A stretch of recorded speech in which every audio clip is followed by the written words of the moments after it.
in every culture.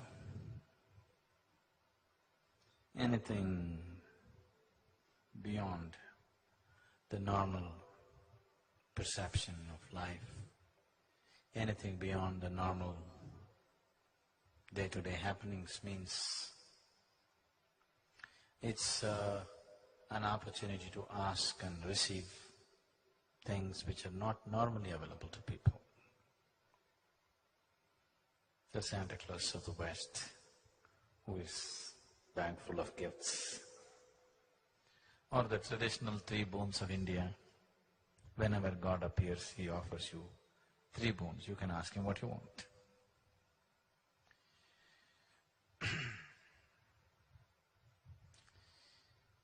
This interpretation or this direction of lore and stories that have… why this lore has taken in this direction is always in the world, a large population of the world is always deprived. Always it's been so. A large population in the world is always deprived of many things that they would aspire to have. Or I would say almost everybody is deprived of what they want to have. If they have this, they don't have that. If they have that, they don't have this. So, almost everyone is deprived of something or the other. So if a new possibility arises, the first thing is to ask.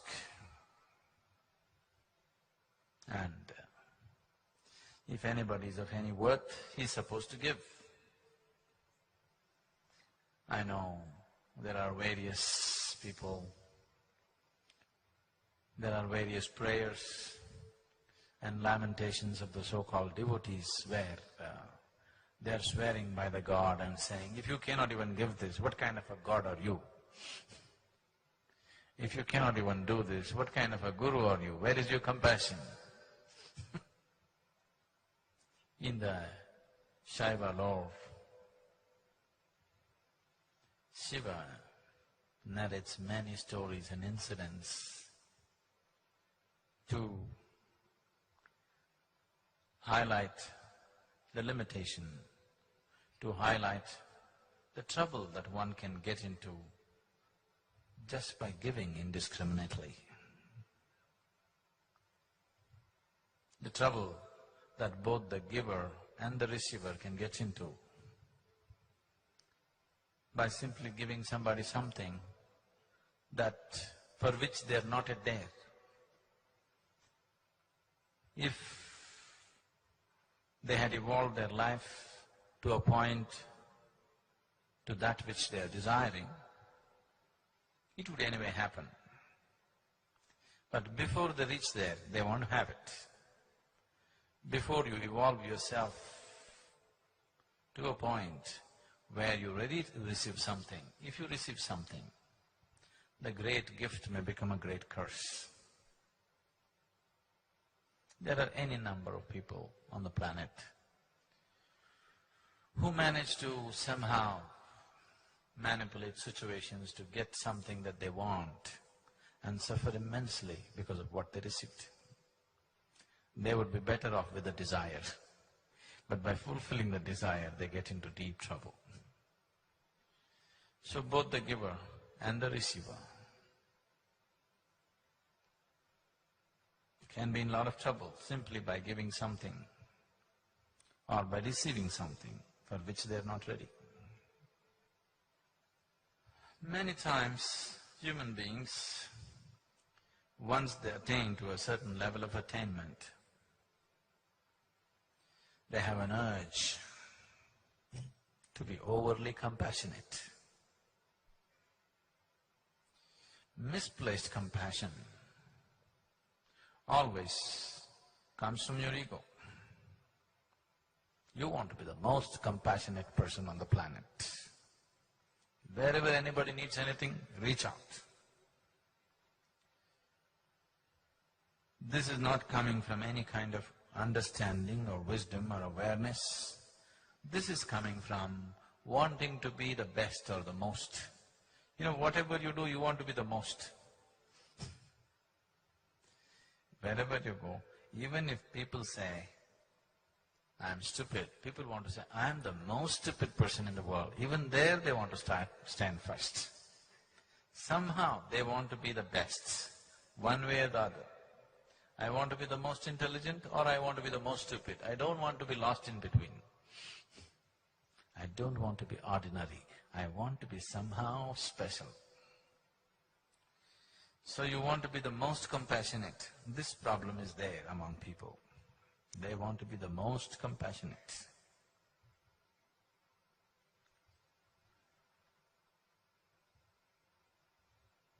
True compassion is not about giving or taking. True compassion is just doing what's needed. You have no preferences of your own. Simply doing what's needed is compassion.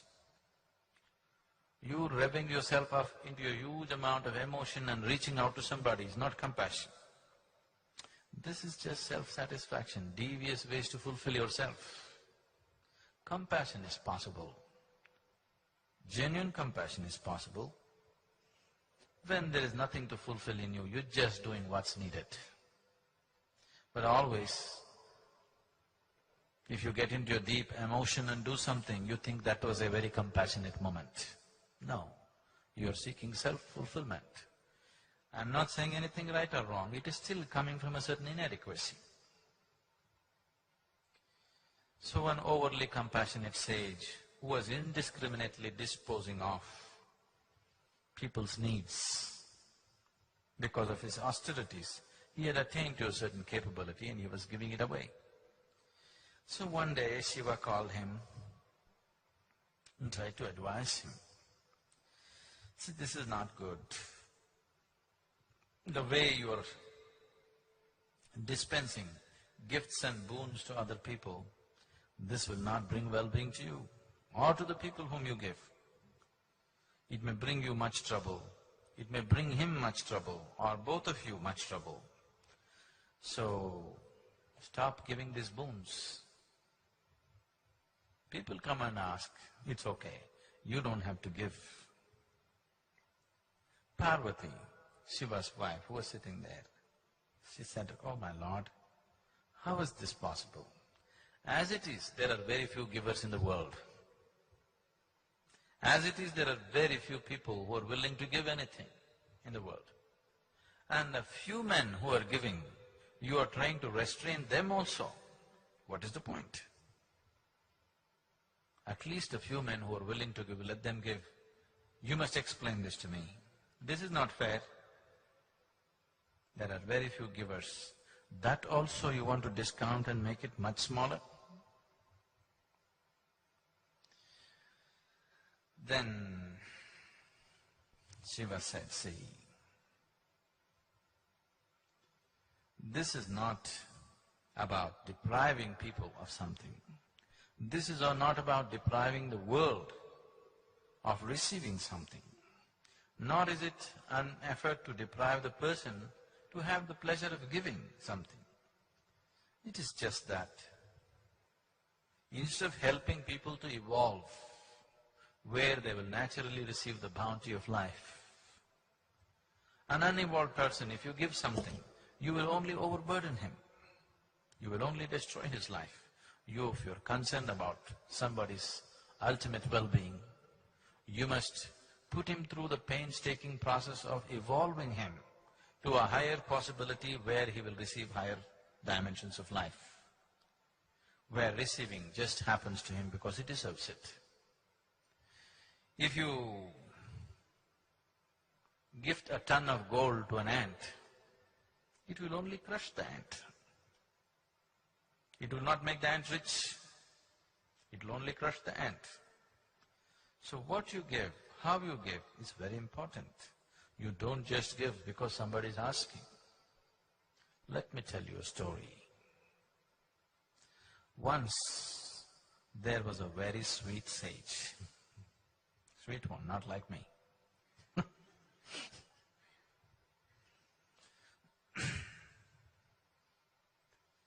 And he sat in his cave in the mountain and was into very stringent austerities, eating simple food, always focused on his sadhana. One day a king came hunting in the forest, then he found this cave, came inside and saw the sage totally absorbed in his meditation. He bowed down to him and he was thirsty, he wanted to drink water. He looked around. There he found a real mean-looking vessel, real mean-looking vessel. We don't have such a thing in ashram. We dispose of the mean-looking ones, whether they're vessels or people or whatever.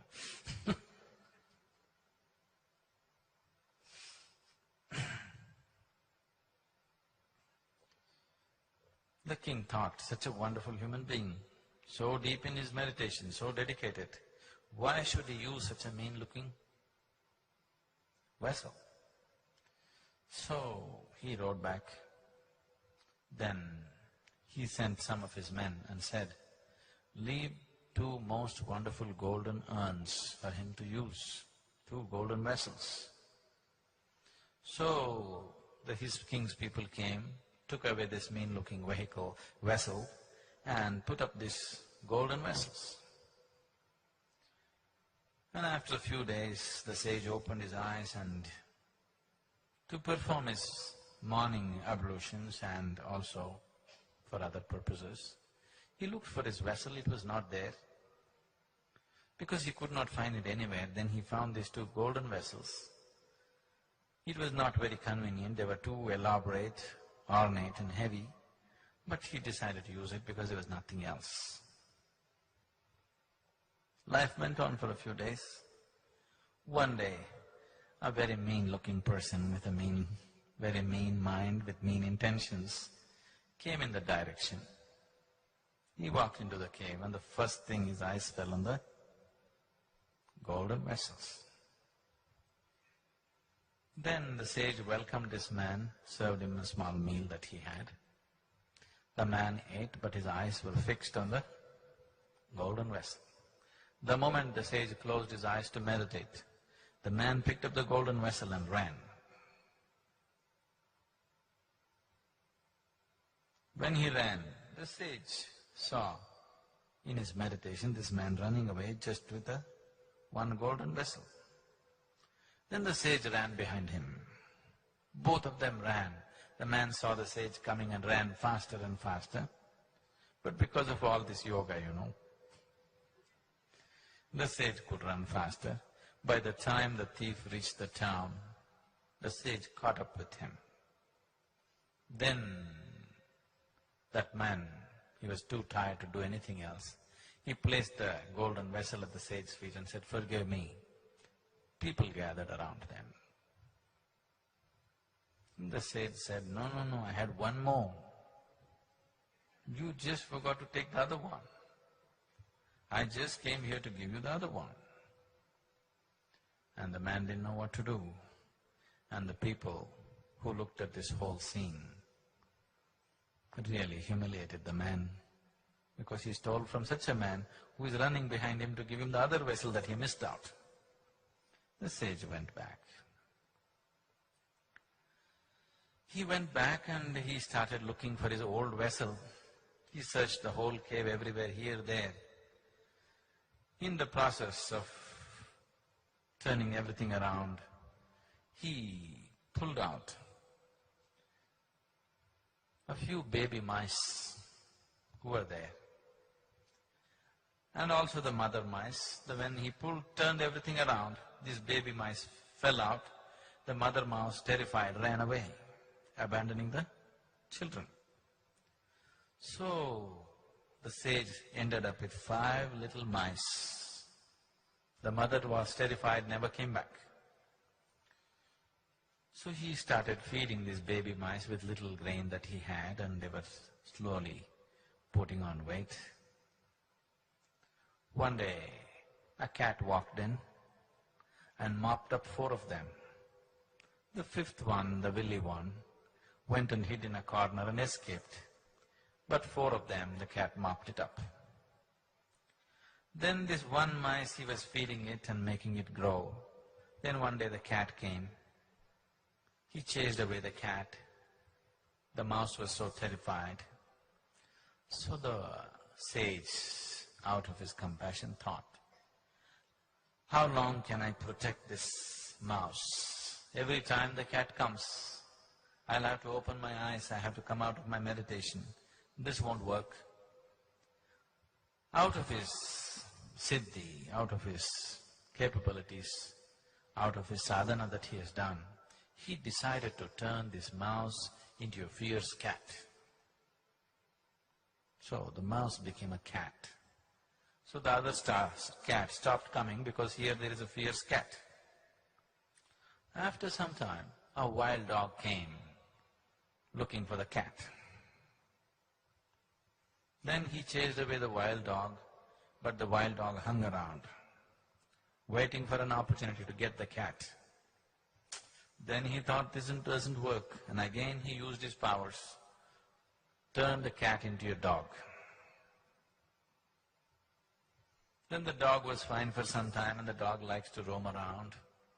One day he came running into the cave with a tail in between his legs. When the sage saw a panther was chasing the dog, he stopped the panther, chased away the panther. Then he sat there and thought, this is getting too troublesome. Every time I close my eyes, either I have to protect a mouse or a cat or a dog or something. So he decided the best thing is to turn this into a lion. He'll be the king of the jungle. Then I can turn him loose in the forest, he will be safe. I will have no problems. So he turned this dog into a big lion. Now the lion roamed about the forest. When he walked, every other animal ran away seeing the lion. But though this was the body of a lion, it still had the heart of a mouse. He was feeling very diffident. If they come to know that I am just a mouse, what will they do to me? He was always going through the struggle. You know, many people are going through this. They are in the society, in the world, they are like lions, but inside they are like mice. They are constantly struggling within themselves, always. Whenever a person is placed in a situation which is beyond his writ or want, then that person will suffer so much insecurity and fear. Because of this fear, in his mind, so many evil thoughts will arise. This happens every other day in the world. All the time it's happening. It happens here also in ashram. If you give somebody which is beyond their want, if you give somebody which is beyond their capabilities, if you give somebody beyond what they deserve, suddenly they become so mean-minded because somewhere inside they are small, they have to put on the big act. Now they will start thinking all kinds of nonsense. So this lion was feeling very insecure. He is a lion as far as the world is concerned. Everybody is afraid of him, but within himself he is a mouse. Then he thought, the only other person who knows that I am a mouse is the sage. If I finish him off, nobody will know that I am a mouse. I will be a real lion. With this intention, he walked into the cave. The sage was sitting and meditating. The lion slowly approached him, because if the lion finishes off the sage, nobody in the world will know that this is a mouse. As he came closer, the sage realized. Then he looked at the lion and said, this was not right of me to turn a mouse into a lion. And he turned the lion back into a mouse and said, get out of here, fend for your own life.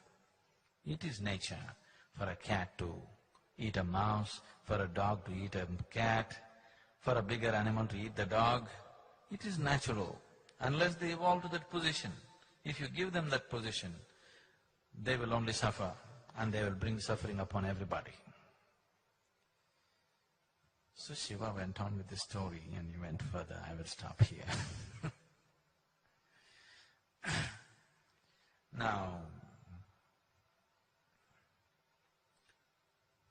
this traditional,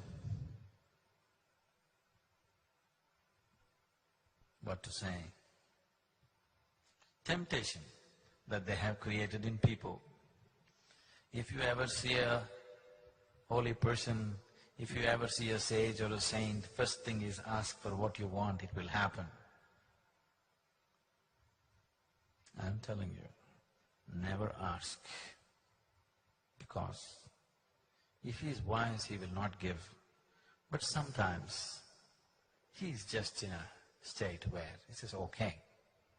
If he says, okay, you're in trouble, because you will get something that you're not ready for.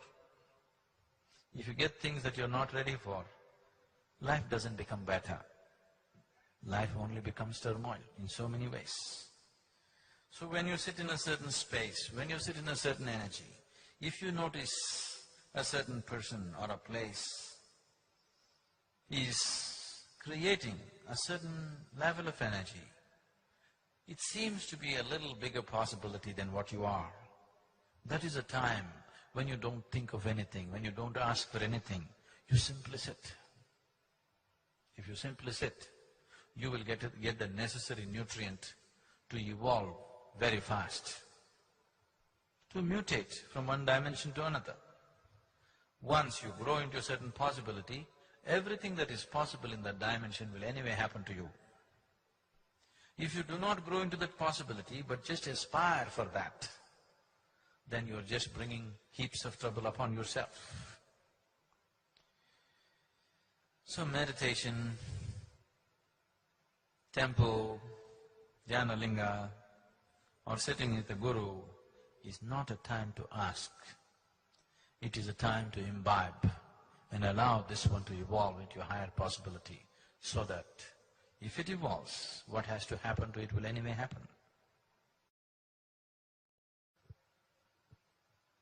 Sadhguru, I feel that there's a very fine line between being trustful and being naive. How can I manage this? Which one are you?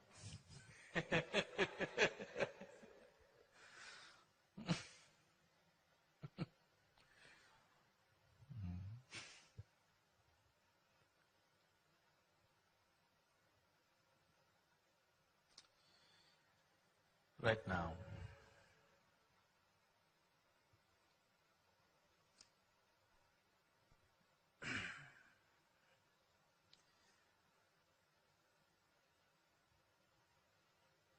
a month ago I was in Hyderabad. After I spoke in one of the meetings, the local newspaper next day reported, Sadhguru denies God. Headlines, they put. The heading of the article was, Sadhguru denies God or something like this. And it went on to describe how I deny God. Why this thing is happening is simply because instead of using your naivete, I am constantly trying to help you to be doubtful about everything. Because I'm telling people, anyway you have a doubt about everything, you don't trust anybody in your life, please see this. You don't really trust anybody in your life. Even people with whom you have lived for 10 years, 20 years, if they do one act that you cannot understand, immediately all kinds of suspicion will arise about them, isn't it? Yes or no?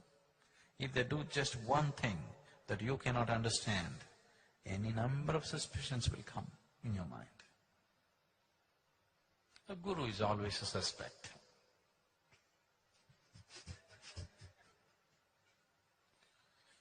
So naturally there are more suspicions about him than anybody else.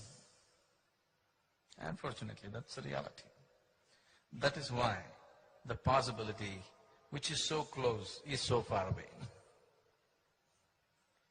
So I'm not asking you to be trustful, I'm always asking you to doubt. Doubt is fine with me, but suspicion is a sickness. Doubt means you're looking as to what is the truth. Suspicion means you made a conclusion about it. Doubt means you don't know, you're looking. That is a good state to be. You're looking constantly. Naive means you're suspicious and constantly wondering, is the other person much smarter than me? And still taking me for a ride in spite of all my suspicions? These people think they are naive. They are actually suspicious. But they're constantly wondering that the other person may be so much smarter than them and still taking them for a ride. Isn't it so? There is no really naive person in the world. They are suspicious people who are dumb. Dumb and suspicious. Suspicion is not intelligence. In fact, the lower the level of your intelligence, more suspicious you are in your nature. Somebody who is intelligent naturally trusts people around him, at least in the day-to-day affairs. People who have a small mind are suspicious about everybody around them. Have you noticed this?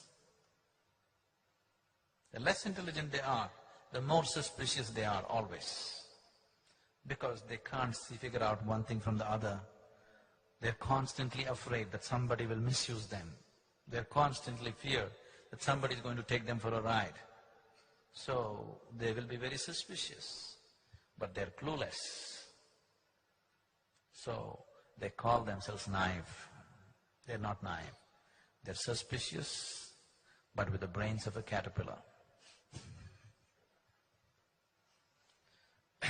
Now, the question is, how do I know whether I'm being taken for a ride or not? Let's come directly to it. Isn't it? That's a question, isn't it? Let me tell you, you are being taken for a ride. Because you are still not yet in that stage where I can either expose or impose or even tell you what it is about. It is like, I don't know if you've seen, but you come from an Asian family, you might have seen. In India especially, mothers have a whole technology as to how to stuff the child with more food than you would normally eat. You know? You know this technology? Now, they will take so much rice and whatever in the plate. The child says, no, this is too much, I'm not going to eat that. So, okay, you eat one half of it. This half, as the child begins to eat, they'll mix everything together again. Let's say the child is eaten half of this half. Then they'll mix this thing together and then again make it, child says, no, it's too much. So again make it half. Okay, only half I'll give you. Again make it half. Like this they will go on doing. And in the end, showing Kakama, Govama, Chandamama, this one, that one, all kinds of distractions. And unknowingly the child will eat up the whole plate full of rice. Definitely the mother is taking the child for a ride, isn't it? Yes? Similarly, the Guru is also constantly taking his disciples or devotees for a ride. Because if you really tell them what they're supposed to swallow, they will just say, this is impossible, and they will run away. So, because you like everything in installments, I'm taking you for a ride in installments. but it will never happen in installments. It is whole or nothing.